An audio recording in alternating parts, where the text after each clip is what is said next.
The morning air was crisp and fresh, invigorating me as I stepped out of my luxurious penthouse. I adjusted my tie and glanced at my reflection in the glass doors. Today was a big day. My meeting with Tom could potentially launch our business into new heights. My leather briefcase, filled with crucial documents, felt like a promise of success swinging at my side. I made my way to the parking lot, savoring the anticipation of the day ahead. As I approached my sleek black sedan, I felt a sudden tug on my sleeve. Startled, I turned to see a small girl, no older than 8, standing behind me. Her clothes were tattered, and her eyes were wide with a mix of fear and urgency. "Mister, please don't get in your car," she whispered, her voice trembling. "There's a bomb under it. I heard some men talking about it." I blinked, trying to process what she had just said. "What? Are you sure?" I asked, crouching down to her level. She nodded fervently. "Yes, I saw them. Please, you have to believe me." Her sincerity struck me, and despite the absurdity of the situation, I found myself trusting her. Okay. Thank you for telling me," I said, pulling out my phone to call the police. While we waited for them to arrive, I kept the girl close. "What's your name?" I asked gently. "Maggie," she replied, clutching a worn-out backpack to her chest. "Maggie, you might have just saved my life," I said, trying to offer a reassuring smile. The police arrived swiftly, and after a thorough inspection, they confirmed Maggie's warning. There was indeed a bomb attached to the underside of my car. My mind raced with questions. Who would want me dead? And why? As the bomb squad handled the situation, I turned my attention back to Maggie. She looked so small and vulnerable standing there, and my heart ached with gratitude and concern. "Where are your parents, Maggie?" I asked, my voice soft. She hesitated, her eyes flickering with sadness. "It's just my mom and me. We're living in a shack outside the city. It's not much, but it's home." My heart went out to her. "Would it be all right if I gave you a ride home? I'd like to make sure you get there safely." She glanced up at me, uncertainty written on her face, but eventually, she nodded. "Okay. Thank you, mister." As we drove, Maggie opened up about her life. "My mom's name is Sophia. She's the best mom in the world, but we've had a lot of bad luck. We used to live in a nice house, but things went wrong, and now we're here." The more she spoke, the more a sense of familiarity washed over me. Sophia. Could it be the same Sophia I had loved and lost years ago? My mind raced with memories of a woman whose smile had once lit up my world. When we reached the shack, my heart pounded in my chest. I parked the car and walked Maggie to the door. It creaked open, and there she was, Sophia. Her eyes widened in shock as she saw me standing there. "Clarence?" she whispered, her voice trembling. "Sophia," I replied, my voice catching in my throat. "It's really you." Tears welled up in her eyes as she took a step forward. "I thought you were dead." "I thought the same about you," I said, my own eyes misting. "What happened, Sophia? How did we end up here?" She motioned for me to come inside, and we sat down at a small, rickety table. Maggie, sensing the gravity of the moment, retreated to a corner with her book. "It was my grandmother," Sophia began, her voice trembling. "She didn't trust you. She thought you would ruin my life. When the flood hit, she told me you had died. She made me believe it, Clarence." I was devastated. I clenched my fists, anger and sadness surging through me. "She told me the same thing, Sophia. I spent years mourning you, thinking I had lost everything." Sophia reached out and touched my hand, a gesture that sent a jolt through my heart. "I'm so sorry, Clarence. I never wanted any of this." Tears welled in my eyes as I squeezed her hand. "It wasn't your fault. We were both victims of her deceit." She nodded, wiping away a tear. "After the flood, I tried to move on. I found out I was pregnant with Maggie. My grandmother passed away shortly after, and I was left to fend for myself. We struggled a lot, Clarence." I looked over at Maggie, who was oblivious to the gravity of our conversation. "She's a brave little girl. She saved my life today." Sophia's eyes softened as she glanced at her daughter. "She's my world. But it's been hard, Clarence. We've faced so many challenges, and I never stopped thinking about you." I took a deep breath, the weight of our past settling on my shoulders. "We can't change what happened, Sophia, but we can start over. We can be a family." She looked at me, hope and fear mingling in her eyes. "Do you really think we can?" "I know we can," I said firmly. "We'll figure it out together." Sophia smiled, a glimmer of hope in her eyes. "Thank you, Clarence. For everything." As we sat there, I felt a sense of peace wash over me. Despite the years of separation and hardship, we had found each other again. And this time, nothing would tear us apart. Years earlier, my life was vastly different. I was a young man with big dreams and an even bigger heart, ready to conquer the world with Sophia by my side. We had met in college, and our connection had been instant and powerful. She was the light of my life, her laughter a melody that kept me grounded. I worked as a programmer at a small tech company, saving every penny to build a future for us. Sophia was finishing her degree in education, and we planned to marry as soon as she graduated. We rented a small apartment and dreamt of a bigger place once we had the means. Those were simpler times, filled with joy and the promise of a bright future. One summer afternoon, we decided to take a walk by the river. The weather was perfect, with the sun casting a warm glow over the landscape. We talked about our plans, about the house we wanted to buy, and the family we hoped to start. "Clarence, I can't wait to start our life together," Sophia said, squeezing my hand as we strolled along the riverbank. "I want us to have a home filled with love and laughter." "I promise you, Sophia, we'll have all that and more," I replied, looking into her eyes. "I'll make sure of it." But fate had other plans. As we walked, the ground began to tremble. At first, we thought it was a minor earthquake, something we were used to in our small town. But then we heard the deafening roar from the mountains above us. A massive mudflow was hurtling down, sweeping away everything in its path. "Run, Sophia. Run," I shouted, grabbing her hand and pulling her toward safety. We ran as fast as we could, but the mudflow was relentless. It caught up with us, dragging us into the raging river. I fought to keep hold of Sophia's hand, but the current was too strong. In a heart-wrenching moment, our hands slipped apart, and she was swept away from me. "Clarence!" she screamed, her voice filled with terror. "Sophia!" "Hold on," I shouted back, struggling against the current. The last thing I remembered was the icy water pulling me under. When I regained consciousness, I was in a hospital, my leg in a cast and my body bruised and battered. My mother sat by my bedside, her face pale with worry. "Clarence, thank God you're awake," she said, her voice choked with emotion. "We thought we lost you." I tried to speak, but my throat was too dry. My thoughts were only of Sophia. "Mom, where's Sophia? Did she make it?" My mother's eyes filled with tears. "I'm so sorry, Clarence. They couldn't find her. The rescue team searched for days, but there was no sign of her. They think she was swept away." A part of me died that day. The woman I loved was gone, and I had to find a way to go on without her.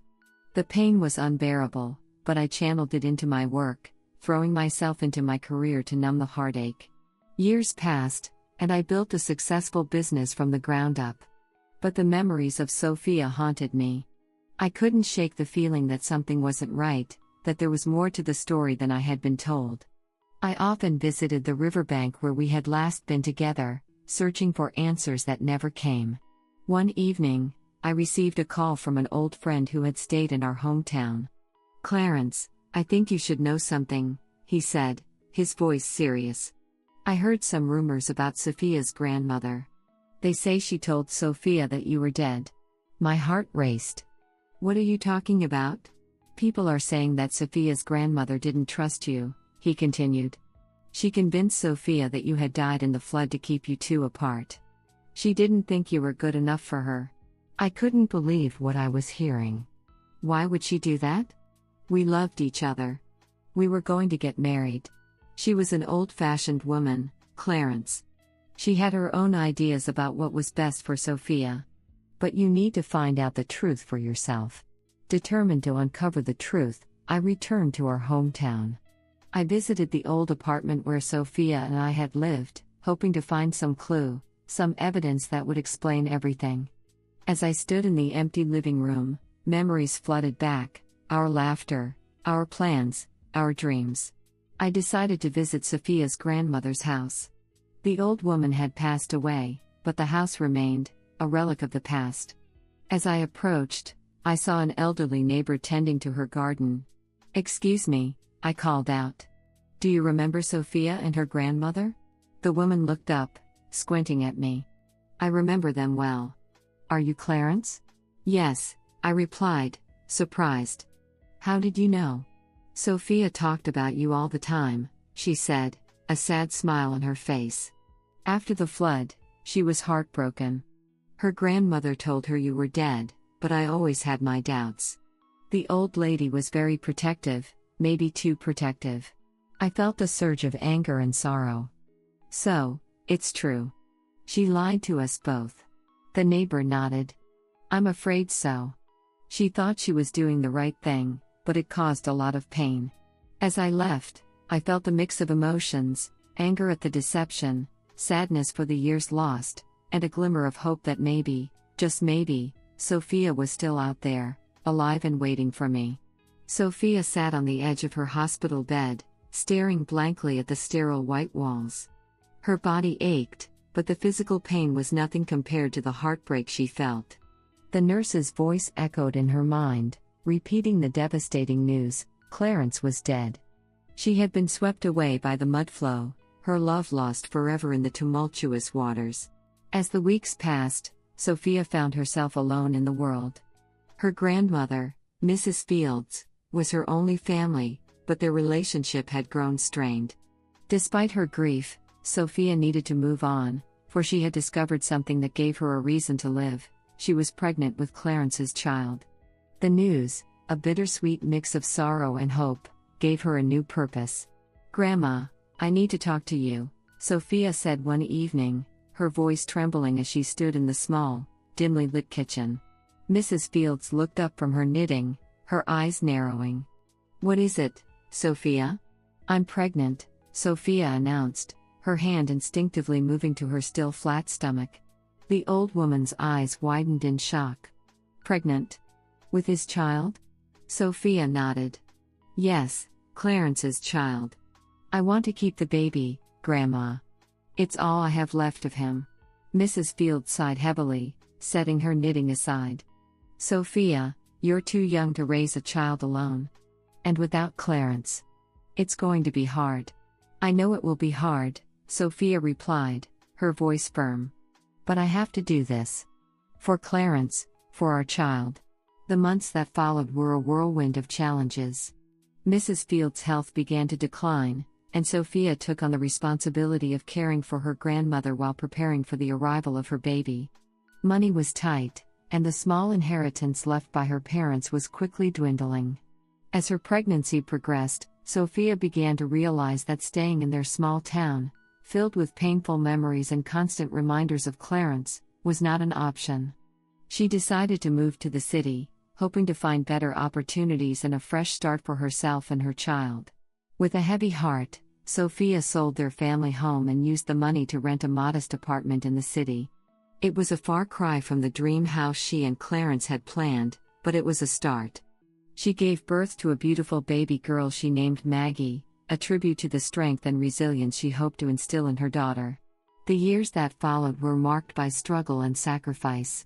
Sophia worked long hours at a cannery, scraping together enough money to provide for Maggie. Despite her best efforts, life in the city was harsh. She faced discrimination and hardship, often finding herself at the mercy of unscrupulous employers and landlords. One particularly harsh winter, Sophia met a woman at church who seemed kind and offered her assistance. The woman, whose name was Gloria, promised to help Sophia purchase a small house, a place of their own where they could finally have some stability. Sophia, I can help you get that house, Gloria said one Sunday after service, her voice dripping with sincerity. I've got connections. We can make it happen. Really? That would be amazing, Gloria, Sophia replied, hope lighting up her eyes for the first time in months. I've been dreaming of a place for Maggie and me. But Gloria's promises were empty. She turned out to be a scammer, and Sophia, desperate and trusting, fell into her trap. She handed over her savings, only to discover that the house was registered in Gloria's name, leaving her penniless and homeless once more. How could you do this to us? Sophia confronted Gloria, tears streaming down her face. We trusted you. Gloria shrugged, her face a mask of indifference. You should have been more careful. It's not my problem you were naive.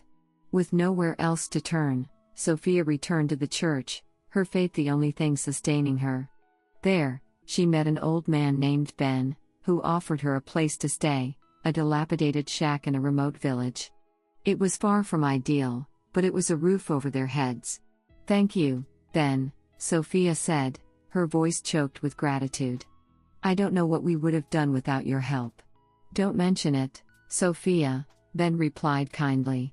Just take care of your little girl. That's what's important. Living in the shack was tough, but Sophia was determined to make it work. She continued to work at the cannery, now as an accountant, but her salary barely covered their basic needs. Maggie, a bright and beautiful child, developed health issues that required expensive medication. Despite her best efforts, Sophia struggled to make ends meet. Mama, why do we have to live here? Maggie asked one evening, her innocent eyes looking up at Sophia. Because it's all we have for now, sweetheart, Sophia replied, trying to keep her voice steady. But things will get better. I promise. Maggie, understanding more than a child should, decided to help. Every day after school, she played her pipe in the town square, hoping to collect some money. The coins she earned were meager, but they were a testament to her resilience and determination. One fateful day, as Maggie was heading to the square, she overheard a conversation that would change their lives forever. Two men were discussing a bomb they had planted in a car. Terrified, Maggie ran to find the car's owner, desperate to warn him. Sir, you can't go to your car, Maggie shouted, tugging at Clarence's sleeve as he approached his sleek, expensive vehicle. Clarence looked down at her, confusion and concern etched on his face. What are you talking about, little one? I heard them talking, Maggie said urgently. They said there's a bomb in your car. Please, you have to believe me. Clarence's eyes widened as he processed her words. Stay here, he said firmly. He called the police, who confirmed Maggie's warning and safely removed the explosive device. Grateful and intrigued by the young girl's bravery, Clarence asked her about her background. What's your name, and where are your parents? Clarence asked gently. My name is Maggie, she replied, her eyes shining with determination. It's just me and my mama. We've had a hard time, but we get by. When Maggie showed him a photo of her mother, Clarence's heart skipped a beat. It was Sophia. The woman he thought he had lost forever was alive, and this brave little girl was their daughter. Maggie, Clarence said, his voice trembling, take me to your mother. Sophia couldn't believe her eyes when Clarence appeared at her door, Maggie by his side. She rushed into his arms, tears of joy streaming down her face. The years of hardship melted away in that moment, replaced by the overwhelming relief and happiness of being reunited with her true love. For a moment, everything felt surreal. The man Sophia had mourned for years stood before her, very much alive. She clung to him, her heart pounding with a mix of joy and disbelief. I can't believe it's you, Sophia whispered, her voice trembling. I thought you were dead. I thought the same about you, Clarence replied, holding her tightly. But here we are. We found each other again. Maggie watched them with wide eyes, a mixture of curiosity and happiness on her face. Mama, who is this man? Sophia knelt down beside her daughter, her hand gently stroking Maggie's hair. Maggie, this is Clarence. He's your father. Clarence's eyes filled with tears as he looked at his daughter. "I can't believe I have a daughter. Maggie, I've missed so much. I'm so sorry." Maggie smiled shyly, her small hand reaching out to touch his. "It's okay. You're here now." The days that followed were a whirlwind of emotions and revelations. Clarence learned about the years of hardship Sophia had endured, the deceit of her grandmother, and the struggles of raising Maggie alone. His heart ached for the pain they had both suffered, but he was determined to make things right. One evening, as they sat together in the small shack, Clarence spoke softly to Sophia. "I'm so sorry for everything you went through. I promise you, I'll make it better. You and Maggie deserve so much more." Sophia looked at him, her eyes filled with love and gratitude. "All that matters is that we're together now. We can face anything as long as we're together." Clarence nodded, determination burning in his eyes. "I want to marry you, Sophia. Let's build the life we always dreamed of, for us and for Maggie." Sophia's heart swelled with joy. "Yes, Clarence. I'd marry you in a heartbeat." The reunion brought a renewed sense of hope and purpose. Clarence immediately took steps to ensure Sophia and Maggie were taken care of. He moved them out of the dilapidated shack and into a comfortable home in the city. He also made arrangements for Maggie to receive the medical treatment she needed. One day, as they settled into their new home, Sophia found herself standing in the kitchen, overwhelmed with emotion. The years of struggle and pain seemed like a distant memory now, replaced by a future filled with promise. Clarence entered the kitchen, wrapping his arms around her from behind. "What are you thinking about?" Sophia leaned back against him, a smile playing on her lips. "I'm thinking about how far we've come. How lucky we are to have found each other again." Clarence kissed the top of her head. "It's a miracle, really. And I'm never letting you go again." Just as things were beginning to stabilize, Clarence received an unexpected visit from the scammer, Gloria, who had taken Sophia's savings. She arrived at their new home, looking nervous and contrite. "Clarence, Sophia," Gloria began, her voice shaky, I need to talk to you." Sophia stiffened at the sight of the woman who had caused her so much pain. "What do you want, Gloria?" "I came to return the money I took from you," Gloria said, holding out an envelope filled with cash. "I'm sorry. I truly am. I've been haunted by what I did, and I want to make amends." Sophia exchanged a glance with Clarence, who nodded encouragingly. She took the envelope, her hands trembling. "Thank you, Gloria. It's hard to forgive, but I appreciate that you're trying to make things right."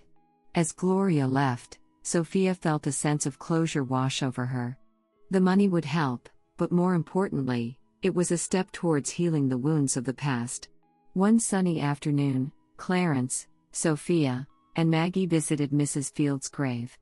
They stood in silence, the breeze gently rustling the leaves around them. Sophia knelt down, placing a bouquet of wildflowers on the grave. "Grandma, I know you wanted the best for me, even if your methods were misguided," Sophia said softly. "I forgive you. I hope you're at peace now." A small cloud drifted overhead, and a few raindrops fell, as if the sky itself was acknowledging the moment of forgiveness. Sophia looked up, feeling a deep sense of release. Clarence took her hand, and they stood together, united in their love and the future they would build. "We've come a long way," he said, squeezing her hand gently. "And we're just getting started." As they walked away from the grave, Maggie skipped ahead, her laughter filling the air. Sophia and Clarence watched her, their hearts full of hope and gratitude. Together, they had faced unimaginable hardships, but they had emerged stronger, bound by love and the promise of a brighter tomorrow. The past had shaped them, but it did not define them.